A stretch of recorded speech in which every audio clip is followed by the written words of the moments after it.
Assalamualaikum warahmatullahi wabarakatuh. Perkenalkan, nama saya Ika Wardatul Jannah, NIM T 2018-4007.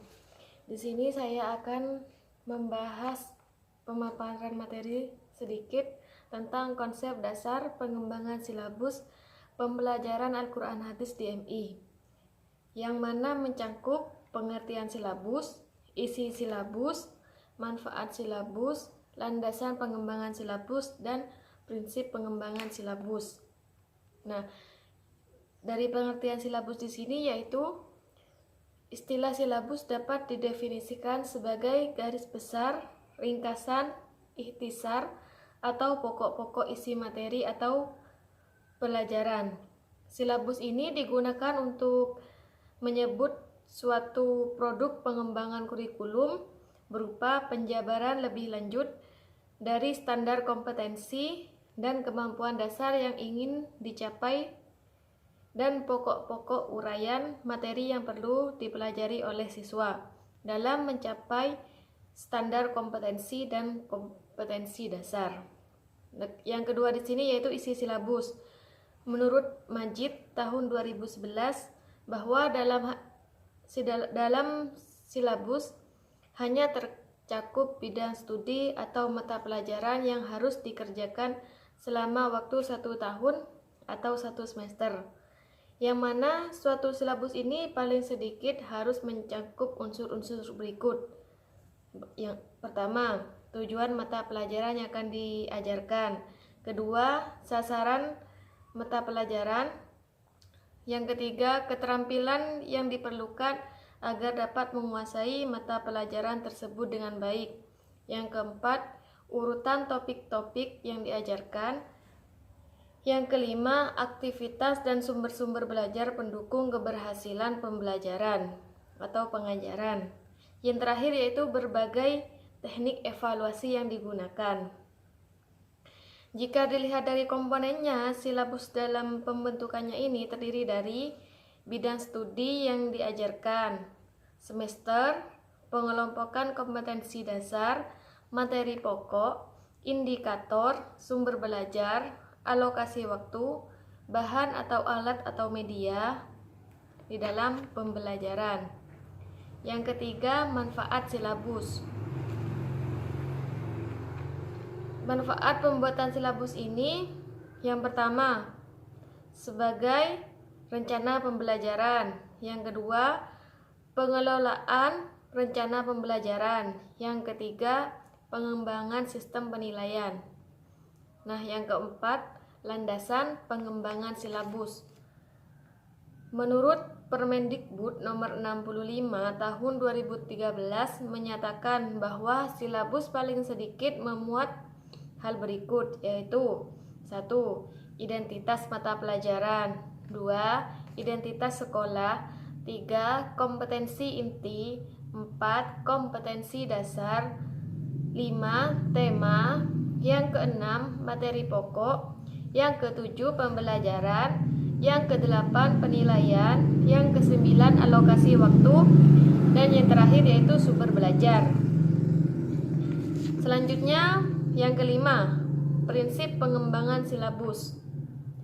Prinsip pengembangan silabus ini yang mendasari antara lain 1. Ilmiah, 2. Memperhatikan perkembangan dan kebutuhan siswa, yang ketiga sistematis, dan yang keempat relevansi, konsistensi, dan kecukupan. Mungkin itu saja pemaparan materi dari saya. Kurang lebihnya mohon maaf. Wassalamualaikum warahmatullahi wabarakatuh. Bismillahirrahmanirrahim. Assalamualaikum warahmatullahi wabarakatuh. Nama saya Muhammad Mustafa Ilmi Thayyib, NIM 2018-1421, akan menerangkan konsep pengembangan pembelajaran Dik and Career.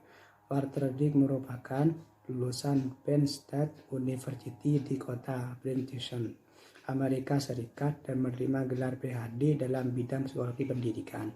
Warterdik pernah belajar bersama Robert Gardner dan sangat terpengaruh oleh karya Gardner, khususnya The Condition of Learning yang diterbitkan pada tahun 1965. Kemudian Warterdik menulis buku yang berjudul The Systematic Design of Instruction yang diterbitkan pada tahun 1978 bersama dengan mahasiswa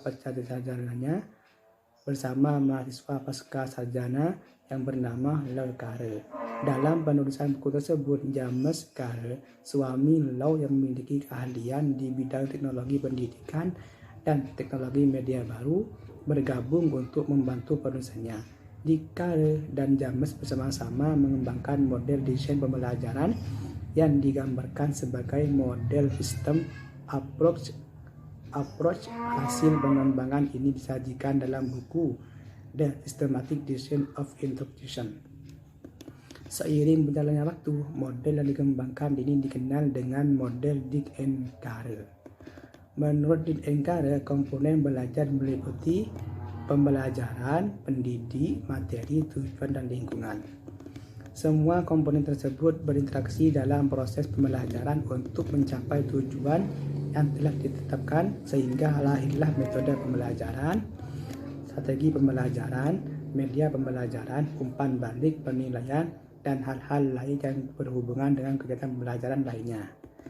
Dick dan Carey berpendapat bahwa pembelajaran merupakan sebuah proses, sedangkan desain yang dirancang adalah sistem yang mengatur proses tersebut. Pendekatan sistem merupakan sebuah prosedur yang digunakan oleh perancang desain pembelajaran untuk menciptakan pembelajaran yang efektif dan efisien. Melalui pendekatan sistem, proses pembelajaran dapat dipahami sebagai suatu hal yang perlu dirancang dengan cara sistematik dan sistemik. Cara sistemik merupakan cara pandang yang menganggap sebuah sistem sebagai satu kesatuan yang utuh dengan komponen-komponen yang berinterfungsi. Sedangkan istilah sistematik merujuk kepada suatu upaya untuk bertindak secara terarah, langkah demi langkah untuk mencapai tujuan yang telah ditentukan. Dalam menggunakan pendekatan sistem, setiap langkah dilakukan harus mendapatkan data dari langkah sebelumnya untuk kemudian diinput di langkah selanjutnya. Oleh karena itu, desain pembelajaran disebut sebagai pengembangan pendidikan secara sistematis yang digunakan secara khusus untuk menjamin kualitas pembelajaran. Terdapat 10 langkah model desain pembelajaran Dick and Carey. Di antaranya adalah 1. Mengidentifikasi tujuan umum pembelajaran. 2. Melaksanakan analisis pembelajaran. 3. Menganalisis peserta didik dan konteks pembelajaran. 4. Merumuskan tujuan performansi. 5. Mengembangkan instrumen penilaian. 6. Mengembangkan strategi pembelajaran. 7. Mengembangkan materi pembelajaran. 8. Melaksanakan evaluasi formatif. 9. Merevisi draft program pembelajaran. Dan 10. Melaksanakan evaluasi sumatif. Mungkin hanya itu yang dapat saya jelaskan, kurang lebihnya mohon maaf. Wassalamualaikum warahmatullahi wabarakatuh. Assalamualaikum warahmatullahi wabarakatuh. Perkenalkan, nama saya Litsa Nairul Fauziah, NIM T 2018-4018. Di sini saya sebagai presentator ketiga akan menjelaskan tentang langkah-langkah pengembangan silabus pembelajaran Al-Quran Hadis di MI. Adapun langkah-langkah pengembangan silabus yaitu yang pertama, mengisi identitas silabus, yaitu identitas silabus terdiri dari nama sekolah, kelas, mata pelajaran, dan semester. Nanti pengembangan silabus di sini untuk mata pelajaran diisi dengan Al-Quran Hadis. Dan yang kedua, menuliskan standar kompetensi. Standar kompetensi adalah kualifikasi kemampuan peserta didik yang menggambarkan penguasaan, pengetahuan, sikap, dan keterampilan yang diharapkan dicapai pada mata pelajaran tertentu. Yaitu di sini nanti ada diisi dengan yang diharapkan kepada peserta didik pada pembelajaran Al-Quran Hadis. Dan selanjutnya yaitu nomor 3, menuliskan kompetensi dasar. Kompetensi dasar merupakan sejumlah kemampuan minimal yang harus dimiliki peserta didik dalam rangka menguasai SK mata pelajaran tertentu. Untuk kompetensi dasar di sini yaitu memenuhi standar kompetensi Al-Quran Hadis, yaitu biasanya berpedoman pada KMA. Dan yang keempat, mengidentifikasi materi pokok atau pembelajaran. Dalam mengidentifikasi materi pokok atau pembelajaran harus dipertimbangkan, yaitu yang pertama, relevansi materi pokok dengan standar kompetensi dan kompetensi dasar. Yang kedua, tingkat perkembangan fisik, intelektual, emosional, sosial, spiritual peserta didik. Dan yang ketiga, kebermanfaatan bagi peserta didik. Dan yang keempat, struktur keilmuan. Serta yang kelima, kedalaman dan keluasan materi. Dan yang keenam, relevansi dengan kebutuhan peserta didik. Dan yang terakhir yaitu alokasi waktu.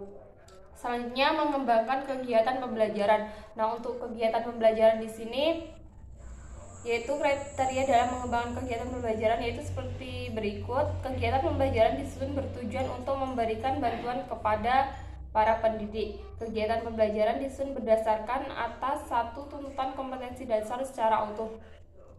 Dan untuk selanjutnya bisa dibaca pada makalah.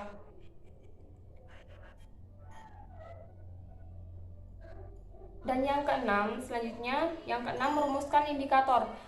Untuk mengembangkan instrumen penilaian terlebih dahulu diperhatikan indikator. Indikator itu merupakan pemaparan dari kompetensi dasar mata pelajaran pembelajaran Al-Quran Hadis. Dan yang ketujuh, penilaian. Penilaian itu ada teknik penilaian dan bentuk instrumen.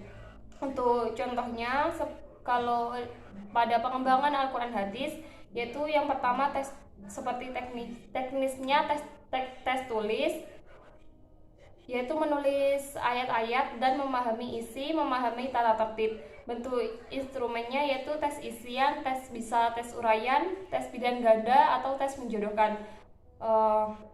Contoh lain, tes lisan seperti melafalkan, praktik membaca, menghafal ayat Al-Quran ataupun menghafal hadis-hadis. Dan bentuk instrumennya sama seperti yang tes tulis tadi. Untuk penugasan bisa membuat tulisan, peta konsep ataupun rangkuman. Yang kedelapan yaitu menentukan alokasi waktu. Alokasi waktu adalah jumlah waktu yang dibutuhkan untuk ketercapaian suatu kompetensi dasar tertentu dengan memperhatikan minggu efektif per semester, alokasi waktu mata pelajaran, dan jumlah kompetensi per semester. Dan yang terakhir, menentukan sumber belajar. Sumber belajar di sini bisa jadi sumber belajar cetak maupun digital, yaitu seperti media cetak, media elektronik, buku, KMA ataupun LKS lain.